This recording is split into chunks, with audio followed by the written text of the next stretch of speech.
सारी किताबें तो बिल्कुल जो छोटे बच्चे होते हैं ना, अप टू 1 ईयर्स, देख सकते हैं हम। बहुत सारी किताबें हैं इसके अंदर। एक तो बहुत ही ज़बरदस्त किताब है, उसको मैं कभी मौका मिला तो मैं आपको दिखाऊंगी।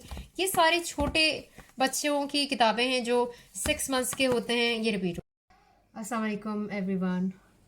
काफ़ी दिनों से जो थी वो एक लॉन्ग वीडियो ड्यू थी जो कि बनानी थी मुझे, स्पेशली यूके स्टूडेंट वीज़ा के हवाले से मैं बनाना चाह रही थी, लेकिन फॉर सम रीज़न्स मैं उसको कंटिन्यू नहीं कर पाई।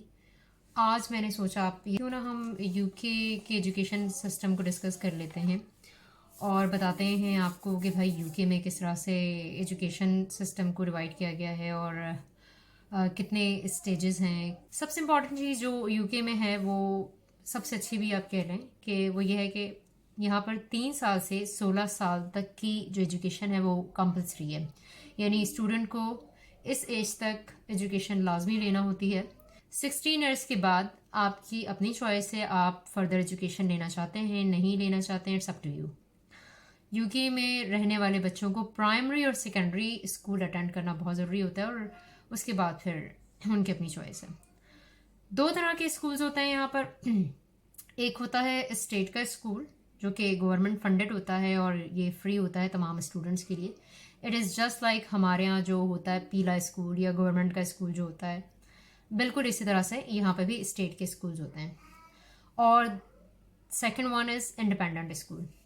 इंडिपेंडेंट स्कूल जो होता है वो फीस चार्ज करता है और इंडिपेंडेंट स्कूल जो होता है उसकी रेपुटेशन बहुत ही ज़बरदस्त होती है, हाई स्टैंडर्ड ऑफ टीचिंग होती है और इन स्कूल के निकले हुए बच्चे बहुत ही ज़बरदस्त यूनिवर्सिटीज़ लाइक कैम्ब्रिज हो गया या लंदन स्कूल ऑफ इकोनॉमिक्स हो गया या फिर ऑक्सफोर्ड वगैरह, इन यूनिवर्सिटीज़ में जाते हैं, डॉक्टर्स बनते हैं या कोई अच्छी चीज़, मतलब बड़ी चीज़ कोई बन के निकलते हैं और फिर किसी बहुत बड़ी पोस्ट पे, ज़्यादातर बड़ी पोस्टों पे बैठे हुए होते हैं।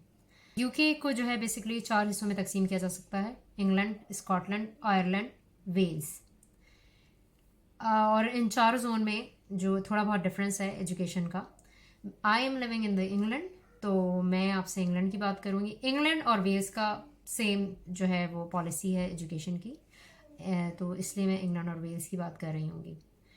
अब बताते हैं आपको कि जी कितने हिस्सों में इसको डिवाइड किया गया एजुकेशन को।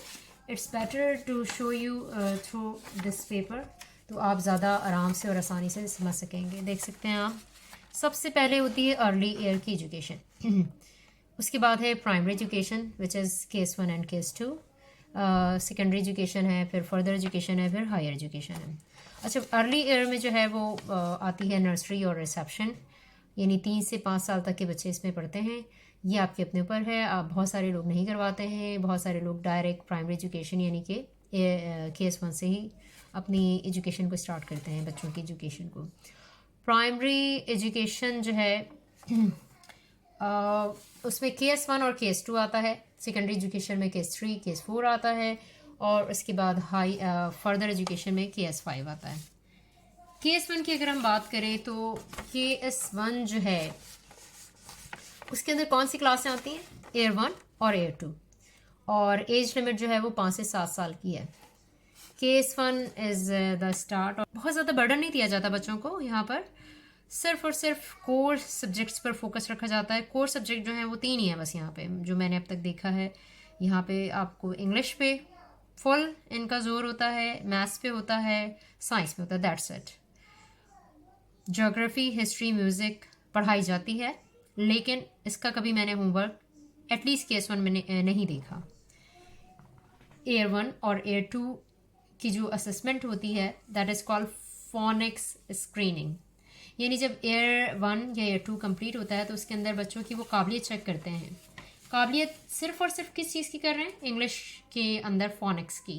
वो चेक करते हैं कि बच्चा फोनिक्स जो है उसको डिकोड कर सकता है, उसको प्रॉपरली अंडरस्टैंड कर सकता है फोनिक्स को।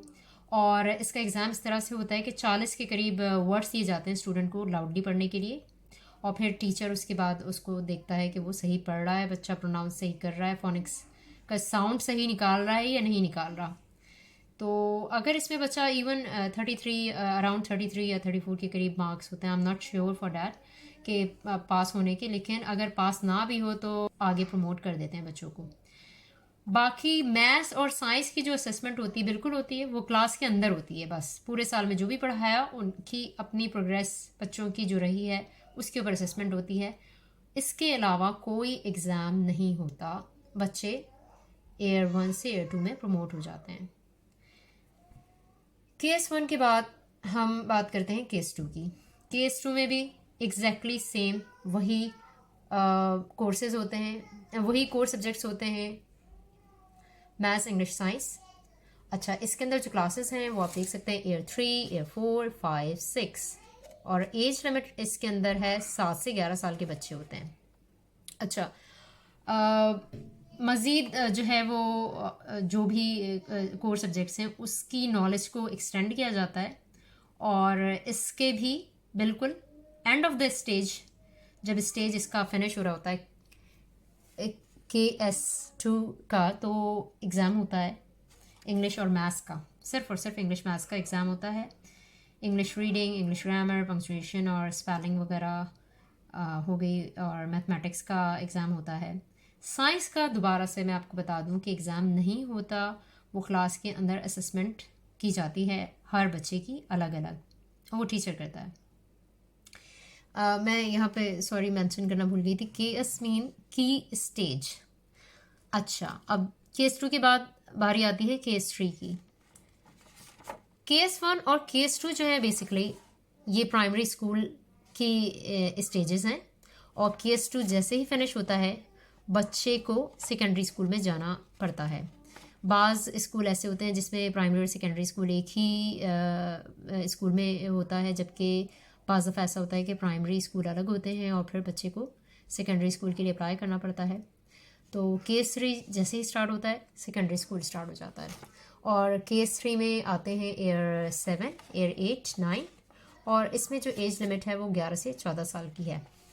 अच्छा, KS3 की बात करते हैं। अब KS3 में ये पीरियड जो है ना बेसिकली इनकी एजुकेशन का बहुत ही ज़्यादा अहम होता है, क्योंकि इनको कुछ ही अरसे बाद GCSE के एग्ज़ाम्स के लिए बैठना होता है, और इस स्टेज में कुछ नए सब्जेक्ट्स भी ऐड किए जाते हैं इनके करिकुलम में, और इनकी जो इनको बेसिक नॉलेज दे दी जाती है ताकि वो फर्दर एजुकेशन में उनको आगे हेल्प मिल सके।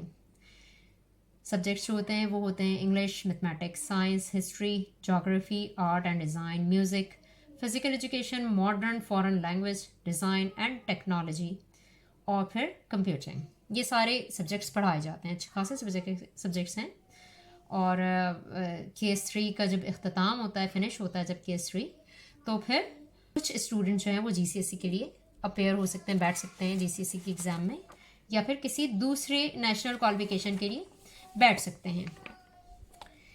केस 3 जो है मैंने आपको बताया सेकेंडरी स्कूल में आता है। फिर केस 4 भी सेकेंडरी स्कूल में आता है, which is air 10 and air 11, और इसके लिए जो एज लिमिट है वो है 14 से 16 साल की।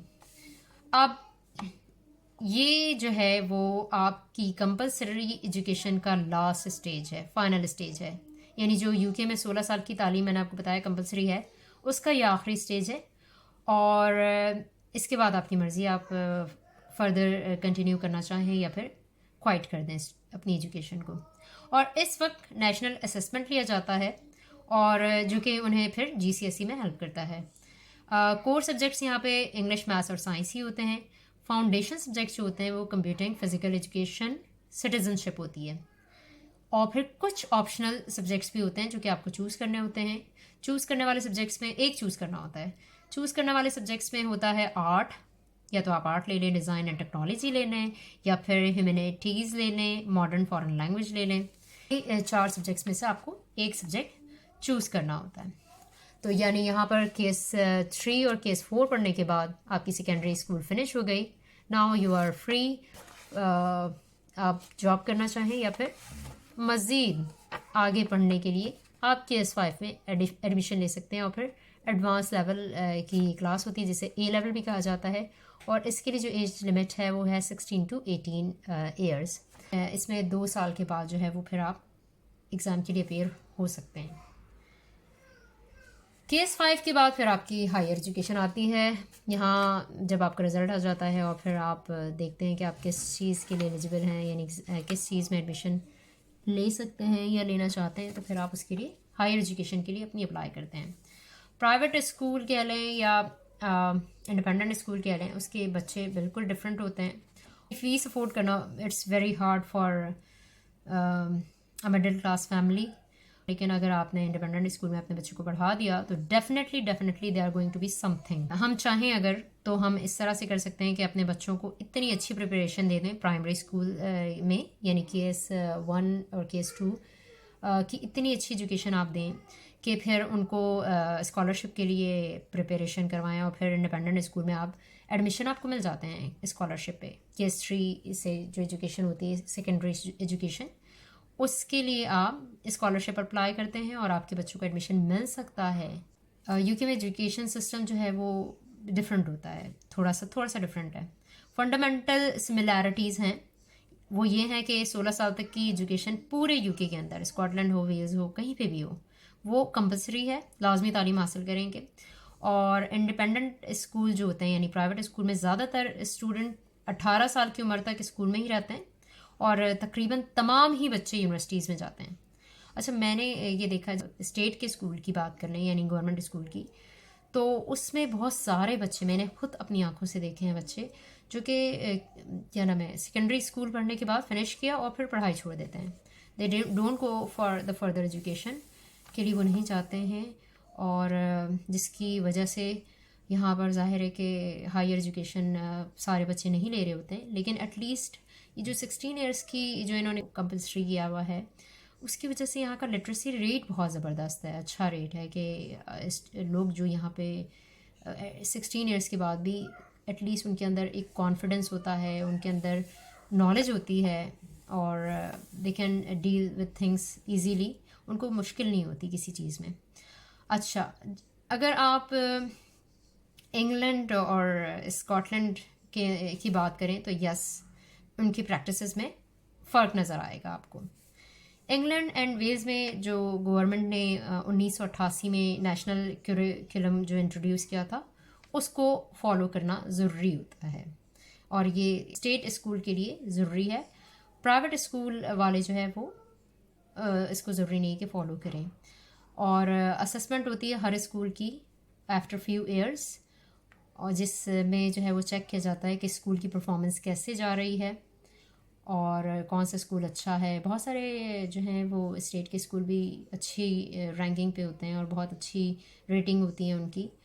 तो anyway, the parent have to work on the students, too much work करना पड़ता है। स्टेट के स्कूल में आप पढ़ रहे हैं आपके बच्चे, और अगर आपने वर्कआउट नहीं किया, इतनी लर्निंग अच्छी नहीं होगी उनकी और आगे मुश्किल हो जाएगी उनके लिए, बहुत ज़्यादा मुश्किल होगी। तो हमें जो है वो बहरहाल उनके बच्चों पे मेहनत करनी होती है। और मैंने बहुत सारे प्राइमरी स्कूल के बच्चों को भी देखा, इवन बहुत जहीन बच्चे भी होते हैं, लेकिन चूंकि घर में उनकी पढ़ाई जो है वो सही तरह से नहीं चल रही होती। स्कूल वाले अपना काम तो कर रहे होते हैं, लेकिन पेरेंट को करना बहुत ज़रूरी होता है और खाली स्कूल की पढ़ाई से कुछ भी नहीं होता। यहाँ पे देख सकते हैं कि बहुत सारी किताबें जो हैं वो यहाँ पर स्प्रेड हुई हैं और मैंने निकाल के स्पेशली रखी हैं ताकि मैं आपको थोड़ा सा जो है वो शो करा सकूं। ये सारी किताबें तो बिल्कुल जो छोटे बच्चे होते हैं ना, अप टू 1 ईयर्स, देख सकते हैं आप, बहुत सारी किताबें इसके अंदर। एक तो बहुत ही ज़बरदस्त किताब है, उसको मैं कभी मौका मिला तो मैं आपको दिखाऊंगी। ये सारे छोटे बच्चों की किताबें हैं जो 6 मंथ्स के होते हैं। ये रिपीट हो रही है, मेरे पास 2 किताबें भी मौजूद हैं, कुछ किताबें जिनको मैं, अब ये मेरे किसी काम की है नहीं वैसे ये बुक्स, लेकिन 2 हो गई है, मुझे वापस रखनी पड़ेगी। तो कुछ किताबें ये ज़बरदस्त किताबें, मैं इसके बारे में कभी आपको बताऊंगी तफसील से।